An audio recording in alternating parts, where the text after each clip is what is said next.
partner of Jackson, Patterson, Parks, and Franklin, Georgia's first and largest black law firm.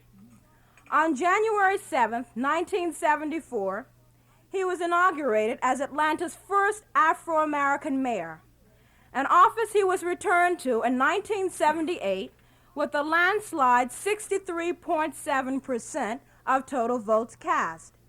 Jackson's leadership saw the city of Atlanta boast its 44th consecutive balanced budget, an accelerated commercial downtown development, the arts, neighborhoods revitalized, the second busiest airport in the world built, the first increase in population since 1960 for the city, and the most successful affirmative action programs in America. His many honors include being named one of Time magazine's 200 young leaders in America, one of Ebony magazine's 100 most influential black Americans, and the distinction of being the only mayor appointed to the National Commission on Neighborhoods by President Jimmy Carter. He holds membership with the National Democratic Committee, the American and Georgia Bar Associations, the NAACP, the Martin Luther King Jr. Center for Social Change Board, Alpha Phi Alpha Fraternity, the John F. Kennedy School of Government, Harvard University, and the Morehouse College Board of Trustees. Mr. Jackson is presently practicing law in Atlanta. Married to the former Valerie Richardson and the father of 4 children, daughters Elizabeth, Brooke, Valerie Amanda, and son Maynard III. Ladies and gentlemen, the Honorable Maynard Holbrook Jackson, Jr., Mr. Jackson. Thank you. Thank you. Thank you very much. Thank you.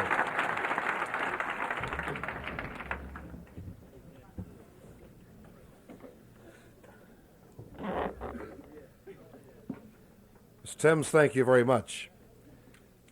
I was chatting with her during dinner, and she mentioned that someday she intends to cover a political convention, a nominating convention, one of the major parties. And I would think that based on her extraordinary delivery, she'd be certainly in line for one of the major nominating speeches, I would think. If ever I have the occasion to be there, I'm going to call on her. Thank you very much for that. I appreciate all the kind things you said, all the exaggerations, which I enjoyed. And thank you for them. It is a distinct pleasure for me to be here and to join, of course, all of you who represent the black student organizations of the Big Eight. I want to thank the President, Ms. Charles, and the founders and the officers of this conference. I want to thank my good brother, Anthony Williams, who came to pick me up today at the airport and probably has driven 500 miles just between Des Moines and Ames, picking up people at the airport. I want to thank all of you for gathering here and having the good presence of mind to discuss matters of great importance to all of us as Afro-Americans, but especially to you as you look down the road and contemplate your individual and our collective futures. I bring you greetings from Atlanta,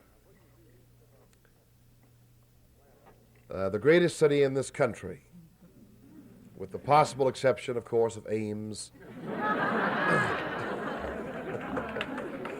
and your hometowns. And I bring you greetings from our new mayor, The law of our city did not permit me to run for a third consecutive term. Thank goodness. And so we recruited and backed and won with a great Atlantan, born in New Orleans. Of course, we know him as a congressman, our ambassador to the United Nations, and as a man who marched with Martin Luther King Jr., a theologian by profession, Andrew Jackson Young. And he's doing an outstanding job, so the city of Atlanta is in good hands, and that's the way it ought to be.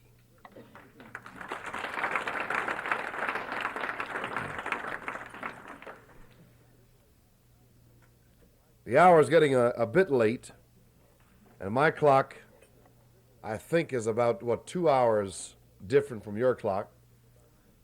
1 hour. Somebody is from down my way. Are there any Georgians here? All right. Anybody from Atlanta? Right on. Give them a hand, everybody.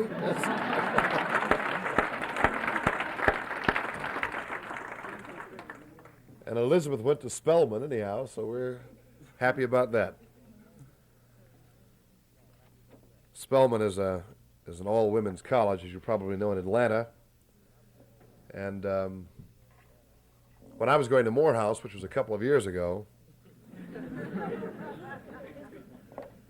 things were quite different. And we were commenting about this last night with some other friends, about how when I went to visit a young lady at Spelman, going up in the rooms would get you shot. So you visited in the lounge area, and the house mother sat there. If you want to know why my generation is so creative and so innovative and so resourceful, brothers, we had to be. Well, it's a troubling time. And it's a great time. It's the best of times and the worst of times. Now I can see it. I knew I had some papers here somewhere, but one thing is very sure, that is that nobody has the perfect answers, because there are no perfect answers. I'm reminded of the danger of using superlatives, the best of this and the greatest of that and so forth, by the story of the airplane that caught on fire, was about to go down and crash. And the pilot called forward the only other 4 people on the plane. So the 5 of them were standing there, and the pilot said, "Look, this plane is going down, it's going to crash, and when it crashes, nobody can survive. Now, there are 5 of us standing here," the pilot said, "and only 4 parachutes." The pilot said, "Obviously now, I do not care about my own safety, but I must go back to file a report about what has happened, and I cannot use the radio. I must go back and sign the report. So I must have one of the parachutes," whereupon he reached out and grabbed a parachute, and he jumped out. That left 4 people and 3 parachutes. The next to speak was a general with his chest covered with decorations. And he said, "I am the greatest military mind in the world." He said, "There can be no debate about the fact that I am important to the national interest. For that reason alone, I must be saved." Whereupon he reached out and he grabbed a parachute and he jumped out. That left 3 people. The next to speak was a former Secretary of State, not from Georgia, who said, "I am the most brilliant man in the world. In fact, I'm the most brilliant person in the world." So there are 3 people and 2 parachutes, right? And he said no other reason need be given other than that, whereupon he reached out and he grabbed and he jumped out. That left a minister and a black student from Iowa State University.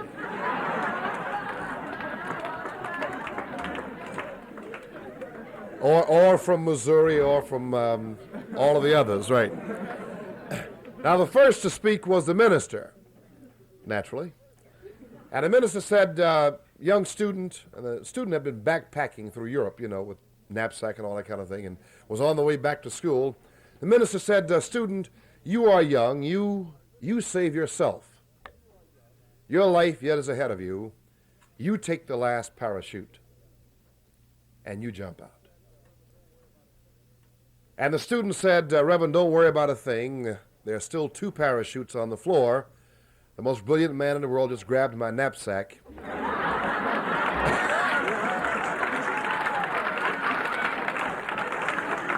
And jumped out. So we start with the knowledge that there is no such thing as all the right answers or the superlatives. But I think it is important for us to share what we think and what we feel. Feeling is still important in this world. Sometimes we can get so intellectually motivated that we forget the stuff of life, which keeps us when things are tough and when we're down, keeps us going. It's not always the pure will and force of one's intellect. It often is what one feels about life and feels about the struggle. About 3.5 centuries ago, on the mighty African continent, an old gray-haired mother watched with strained gaze a small ship begin to fade from view. She had watched her sons and daughters chained and beaten and dragged onto the slave ship. She knew nothing about the economic arrangements of that day. Words like mercantilism and imperialism meant nothing to her. But she knew that someone just had made an attack upon the heart of her people. As she watched that small ship begin to fade from view and to disturb the serenity of that tranquil sea, she thought that those who theretofore had lived under the sun and stars of freedom would begin to fade from view. Obviously, they didn't. When that slave ship, despite 150 years of a Holocaust that is the worst in the history of mankind, numbering not less than 50 million and maybe as high as 100 million Africans killed in that slave trade. But when the first slaves were spewed onto the docks of Jamestown, Virginia in 1619, many thought that was the end, and it was not. The slave master was slick, immoral, unethical, low down, but slick. And the slave master knew that if he had a slave who could still remember that his name was Kunta Kinte, he had a dangerous slave on his hands. Because if a slave could remember his name, his original name, that slave could remember that his name was a part of the past. And that past contained the recollection of freedom. Any slave who could remember what it was like to be free was a dangerous slave. Any slave who could conceive of the idea of freedom, even if he or she never had lived it, was a dangerous slave. So the slave master conscientiously and consciously set about the task of removing from the minds of the slaves their history, the memory of being free. Eliminated languages, eliminated religion, eliminated family, sold the mother to him and the father to him and the children to him.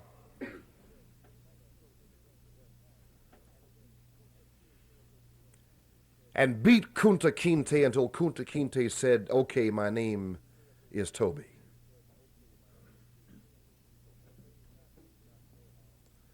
What the slave master did not know, however, that Kunta Kinte was not a fool, nor are his descendants. And although he knew he had to survive, he had to have a strategy for surviving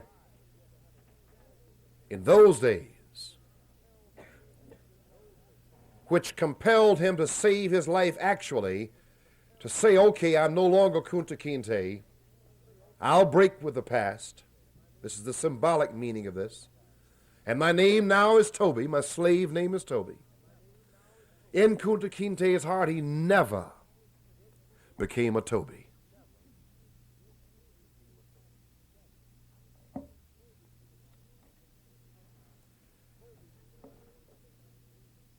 Tobys are not going to make it in the 80s.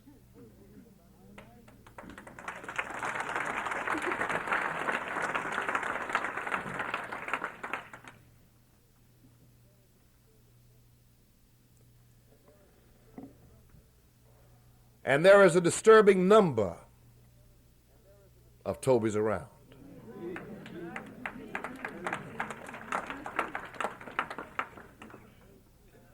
It is au courant to talk about how apathetic and complacent we are, and of course that's true.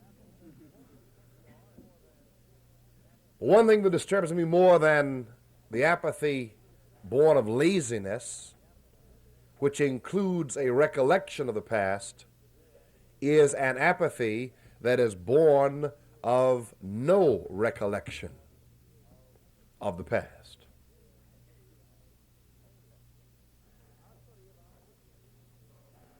Our study of our history is not a merely academic concern.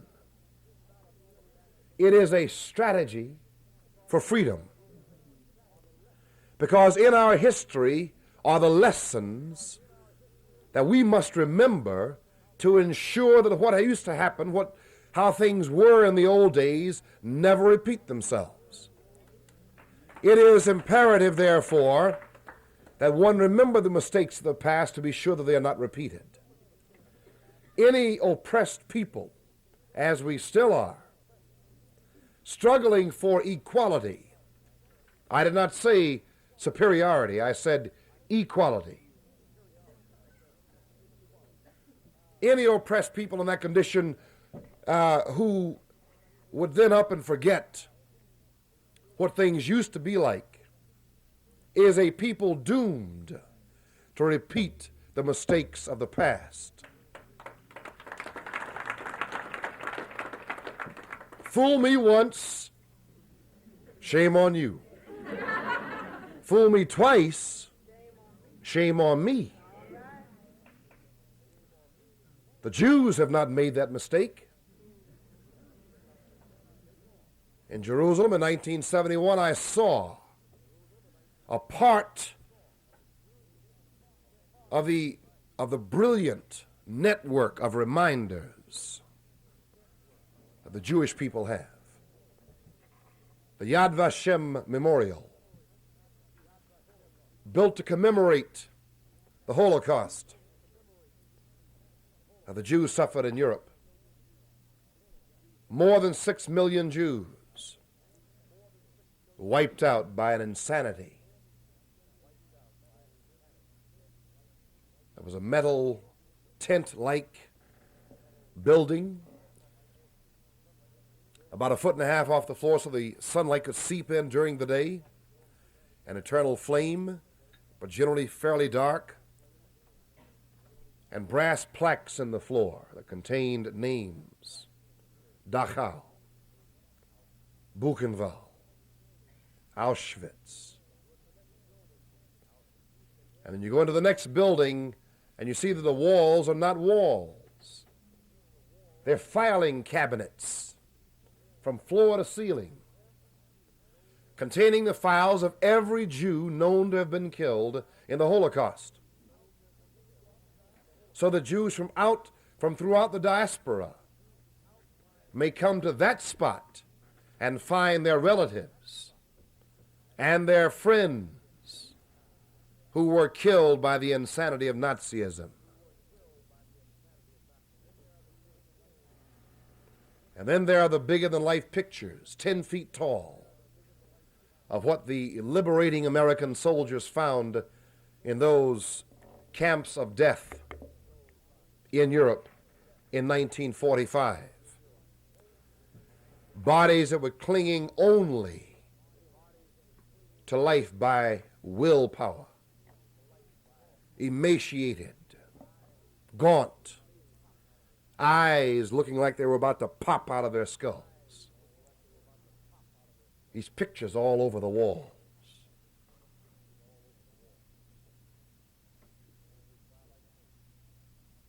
Made me cry like a baby. I asked our Israeli guide, why is this really here? I mean, other than the apparent reasons, what is the reason that this is really here? And his answer is one I never shall forget. He said it is here not to remind Jews to hate. It is here to remind Jews never to let it happen again. Where is our Yad Vashem memorial?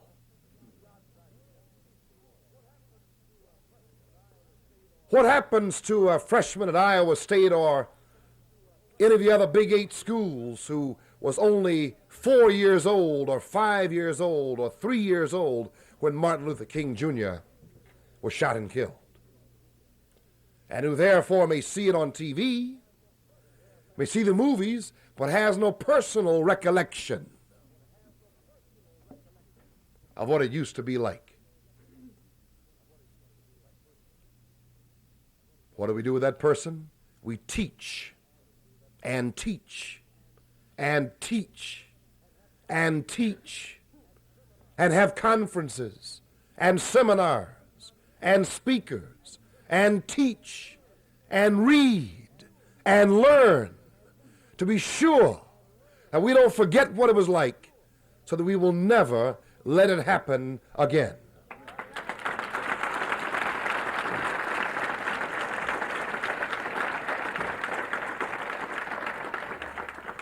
That's strategy number one.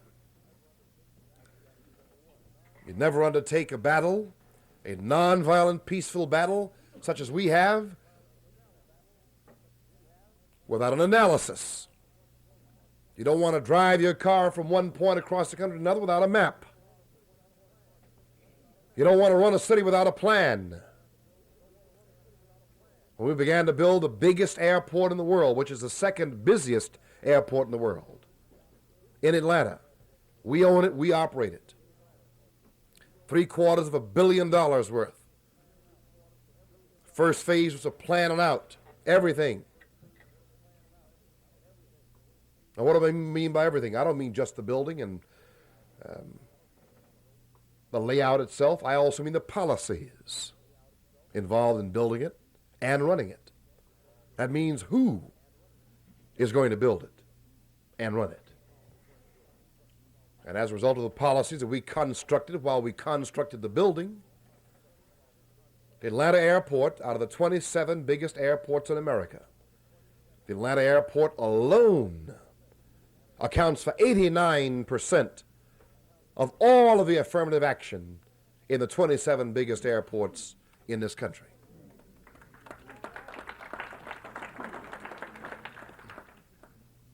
How did that happen?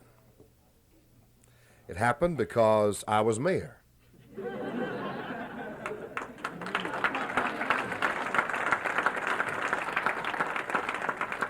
If you think that was nothing more than an egotistical statement, you're missing my point. My point is that I was mayor, and I was an instrument of a new order.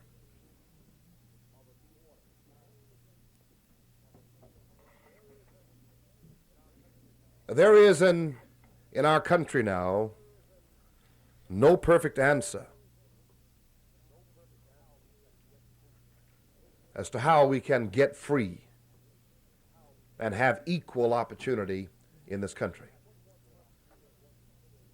What one must do as one considers decisions is to find out what the choices are. So defining the options always must be a part of a decision-making process.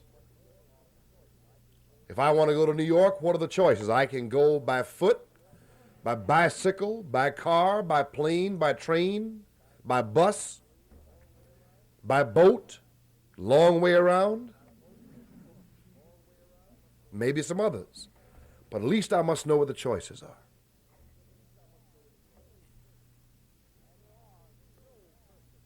And there are no perfect choices for us. Now, that's a reality. I'm not saying that's fair. I'm not saying that's right. I'm saying it is. So let's move on. Out of the choices we do have, what is the best one? Not perfect. But out of those choices, which one is the least bad? And I suggest you respectfully that politics is imperfect, but is the best available nonviolent means of changing how we live. And I'll seek now to prove my point. Almost everything that we do in America is influenced by or controlled by public policy. Public policy. That's the law. That's what's written down. The rules by which we live. Public policy tells us that the lenses in our eyeglasses will be made of shatterproof materials from a public health point of view to avoid shattering. It tells us when to go to school, where to go to school, how many can go to school, what we study in school, who teaches us in school, what their preparation must be in order to teach us in school. Will there be free lunch in school? If not, how much will it cost? Will tomato ketchup be classified as a vegetable? Public policy tells us how fast to drive our cars, when to stop, when to go, when to proceed with caution, when we can turn, how old we have to be to drive, who can drive, under what circumstances. When this building was built, it had to comply with public policy. The foundation had to meet certain qualifications. The plumbing had to meet certain specifications. The wiring had to meet certain specifications. Public policy. Can women vote? Public policy. Can black people go to any school anywhere? Public policy. Can blacks and whites be together? Public policy. Who gets the jobs? How do the contracts flow? Will Bob Jones University be able to get a tax-exempt status? Will there be equal rights enforced for women in this country? All of these, public policy, you name it. It's public policy. We shall sit in this room tonight clothed and not naked.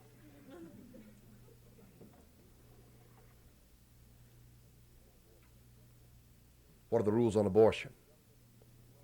What are the rules on government student loans?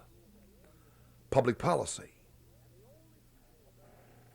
And the only people in America who set public policy are elected officials. Now, other organizations may try to influence that public policy. The NAACP, the Urban League, U.S. Chamber of Commerce,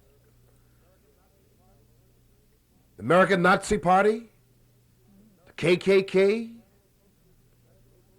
dental associations, medical associations, legal associations, student associations. The Big 8 Conference of Black Student Organizations, the Iowa Association of Automobile Tire Recappers, may try to influence public policy, but they do not set public policy. Only in America, only elected officials set the public policy. Since public policy influences or controls almost every aspect of our lives, and since only elected officials set it, if we don't like how we live, change the people who set the public policy. Strategy for the 1980s. That's politics. Yes, there's some crooks in politics. There's some crooks in universities too. And there's some crooks. And there's some crooks in the legal profession. And anything you do. But you don't want to throw the baby out with the bathwater.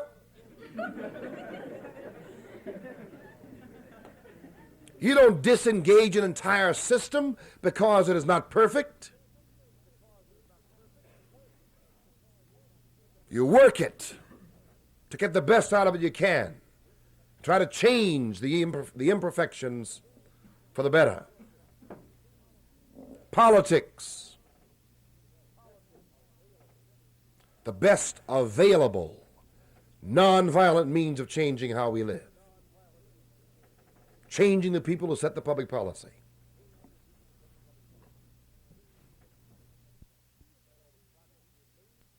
Despite all the progress we have made, we have not even scratched the surface yet.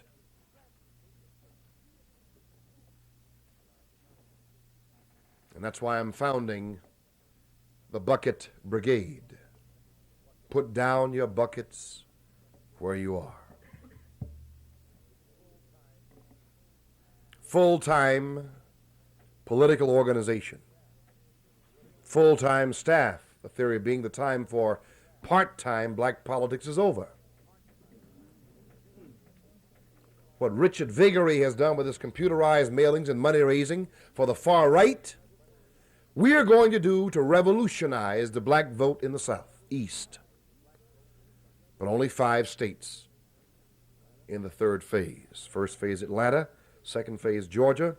And third phase, the states of South Carolina, Alabama, Mississippi, and Louisiana, never replacing the leadership, but going in to support and augment their efforts. With full-time professional political organizers, professional, full-time political money raisers. We don't want a tax-exempt status. It'll crimp our style. We're going to support and oppose candidates and issues. I've got to help to raise the money, but hire someone to run it on a day-to-day basis. And the Bucket Brigade is premised on the idea that we should stop crying in our beer and moaning and bemoaning our fate. No matter how justified our pain is, no matter how absolutely well-founded a frustration may be, that alone is not going to do anything for us in the 80s. We have to channel the frustration, channel the dissatisfaction, make it work for us, not against us. Well, why should we be concerned, somebody might ask? Isn't somebody else going to take care of us? What about Sir Lancelot, who someday is going to come riding across the meadow on a great white steed with his spear at ready, or any color steed for that matter? There is no Sir Lancelot.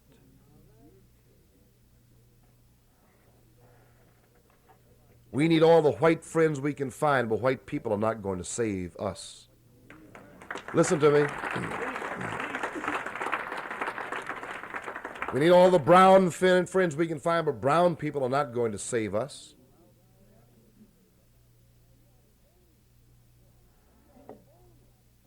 We are the only ones who will save us. That's a reality. And if we don't save us, we're not going to get saved. So we'd better get busy and start saving us.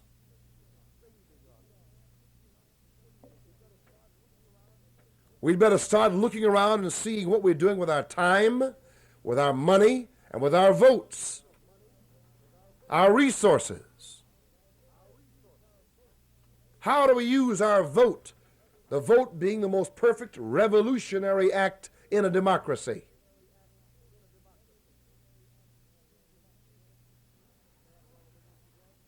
Get mad at Ronald Reagan if you want to, but he got elected with only 27% of the registered vote in this country. How many black people stayed home? How many white and brown people stayed home? And will now bemoan our collective fate with a president who is as nice as anybody I've ever met and just as sincere as he can be.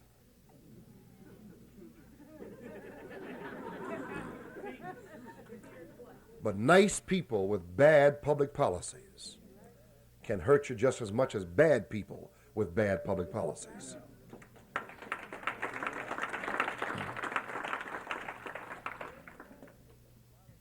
Some people are spending a lot of time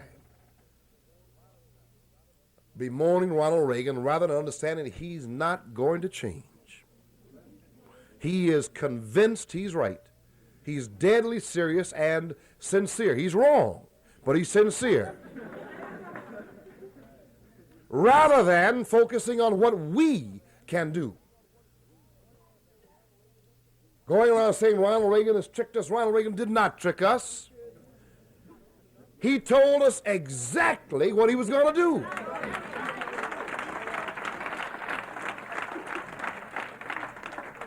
Got elected and is doing it. All except for balancing the budget, which he ought to do. I believe in a balanced federal budget. When I ran for the U.S. Senate back in 1968 against Herman Talmadge, I was 30 years old. In my platform was a call for a congressionally mandated balanced federal budget. No constitutional amendment. We don't need that. But an act of the Congress. Now, there are some people who I think have misjudged the idea, especially in black America, and who think that a call for a balanced budget is a call for cutting us out. That's not true.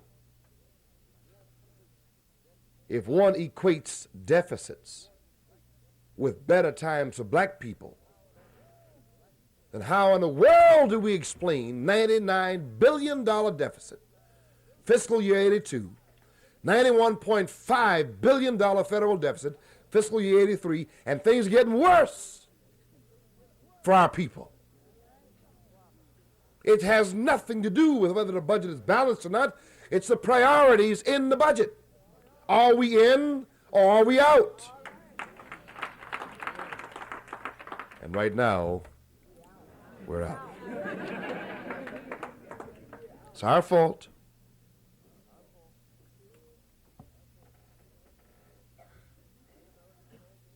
It's white America's fault, too. All those folks who work at GM and Ford, who had 2 cars in the garage and a motorboat on a thing out back, all of a sudden thought they were set and now don't have a job. They're natural allies, too. The issue is economics. The methodology is politics. The issue is economics. The methodology is politics. We know that money talks in America. The question is, how do we get it?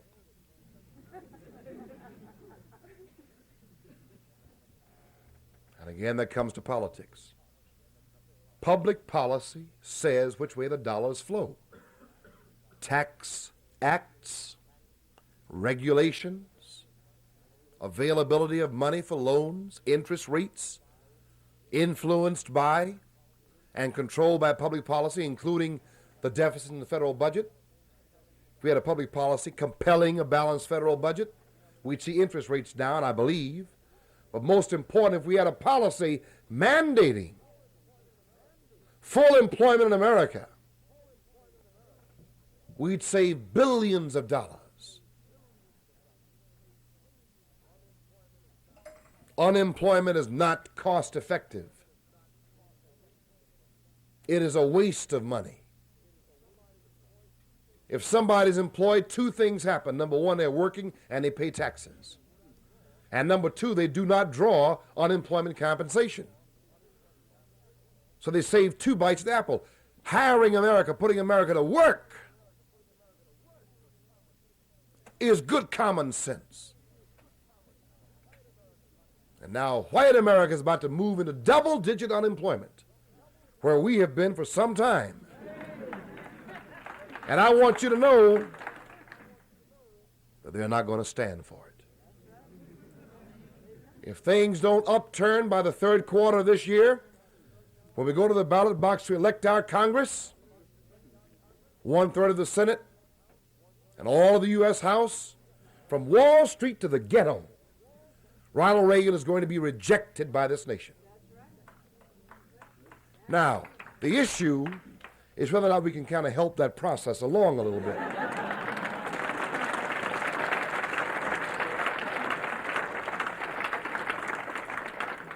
And I think we can. Remember now, I'm admitting that politics has a lot wrong with it. But as I have looked at the options, just my opinion, this is the least bad of all the options we face. That's why the Irish Americans pursued politics in Boston. When they took over the City Hall in Boston, Curley became mayor. You know what the English-descended Bostonians did? Same thing they try to do to black mayors around the country. Take powers away from them. They took the police chief out of City Hall. The Irish remember that lesson because on some occasions we've seen them repeat it.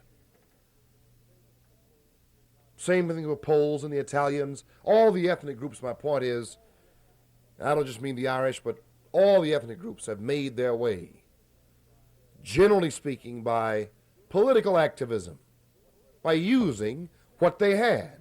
You cannot use what you don't have, so one must use what one does have. What do we have? We have votes.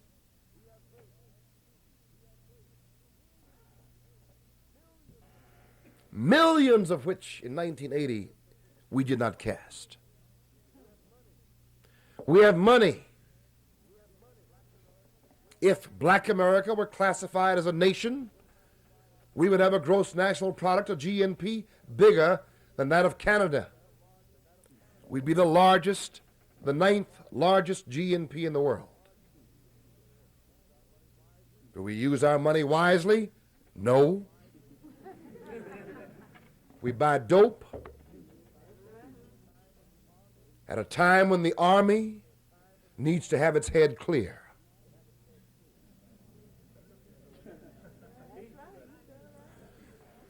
We buy anything other than give money to NAACP and force NAACP several years ago to go to white America to pay off its bills. A disgrace. Aren't we ashamed of ourselves?